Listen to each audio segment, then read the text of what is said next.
By popular request, people asked if I could explain narcissism in a more clinical way.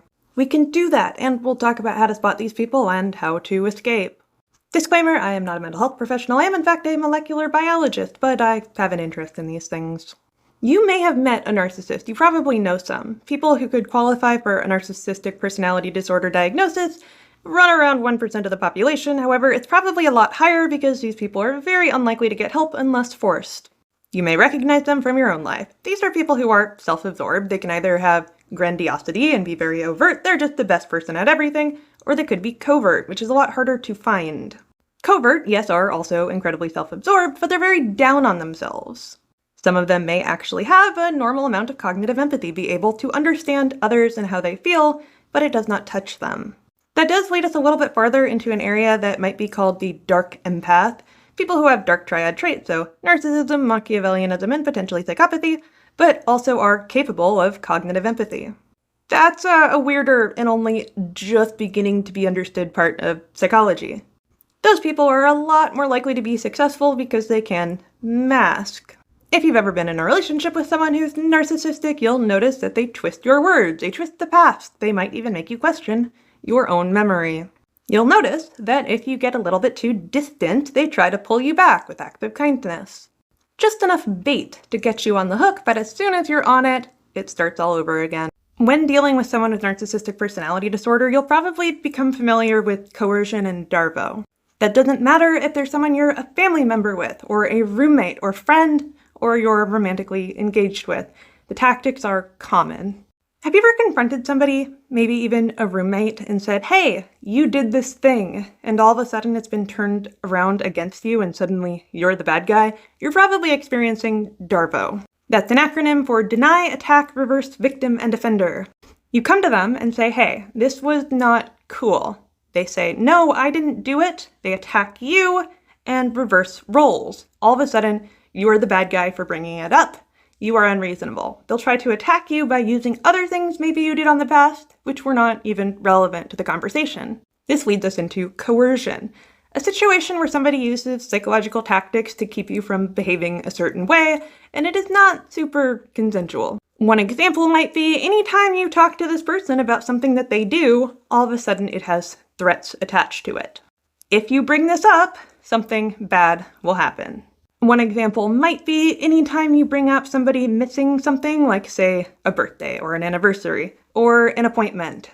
They react extremely volatilely, and you become afraid to bring these things up in the future. This is actually used to train people over time to get the behaviors they want. It is usually not conscious, it is just instinctual. Someone who is both narcissistic or psychopathic or sociopathic and aware that they're doing this is very rare. It doesn't matter if they intended to do this or not. It doesn't matter if it was something they had planned. The result is the same. But good luck bringing it up to them. We're also talking about a group of people that tend to have very rigid senses of self. They might think of themselves as all good, and God help anyone who wants to tell them otherwise.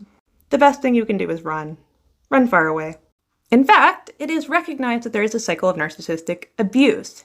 It starts with you starting to feel like you're going to walk on eggshells, like if you say the wrong thing, they will blow up. Then we get the inevitable blow up, they reconcile it, and everything starts all over again. It is important to note that it is very unlikely that people are aware of their own behaviors. Yes, you can be self-aware and have all of these traits, but most likely they're just doing what comes naturally, instinctually. They've actually mapped the brains of people with narcissistic personality disorder, and they found that they have less gray matter. Of course, we know that there are brain patterns that we can see with people with psychopathy, and people who have a normal psychology could have the very same brain structures and patterns. There is a correlation and causation issue, but yes, there is at least statistically significant brain structures for people who have the disorder clinically. It's believed that narcissistic personality disorder has to do with theory of mind. So when you're 3, maybe a little bit younger, perhaps older, you start to realize that other people have feelings and your actions impact them. The traditional view is that something happened in this early life and it kept them from ever really developing an understanding of others. Like most things, it's probably both genetic and environmental. And unfortunately, people who have this disorder are very unlikely to have healthy relationships. So if you are involved with someone who has these traits and you're wondering how you can get out safely, there are a few things that you can do. First off, I would highly suggest seeking out to a therapist who can help you walk through it. But you want to make sure that you have a clear view of what you're doing and you won't be pulled back in. I would recommend, and it's not professional advice, that you don't let them know what you're doing, you separate yourself before anything could be done that harms you. Unfortunately, they're very likely to try to smear your name, and that is a common tactic. They'll probably, eventually, just get a new partner and start parading them around, posting them online, trying to make you jealous, which is why non-contact is important.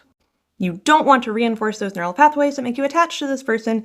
You just want as clean an exit as possible. And unfortunately, narcissistic abuse does have a long trail of consequences and will impact your life. Which is why it's really important to seek therapy and make sure you have a support system. Unfortunately, you cannot tell them what they are. They will not accept it. It's kind of part of narcissism. If you try to inform them that this is what's going on, they're simply going to deny it.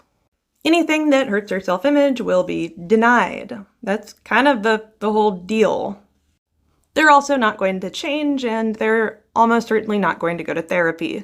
People with these kinds of disorders tend to go to therapy when it's court-ordered, or if they've been in such a bind it's the only way to keep what they want. It is important to remember these are also people. They have wants, feelings, desires, and it is a spectrum.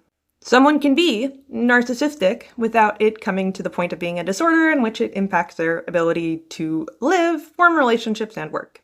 It's not going to change. It's not going to get better. The best thing that you can do is keep yourself out of the splash zone. If you have been impacted by any of these things and you need help getting out safely, you can call this number and they can help guide you to services. It's a national domestic abuse hotline. These things can get very bad. It can come to the point of having your friends and family poisoned against you. It can impact your career, and it can often lead to much worse things. This is a group of people who demands control over their partners, and that usually doesn't lead to a good place.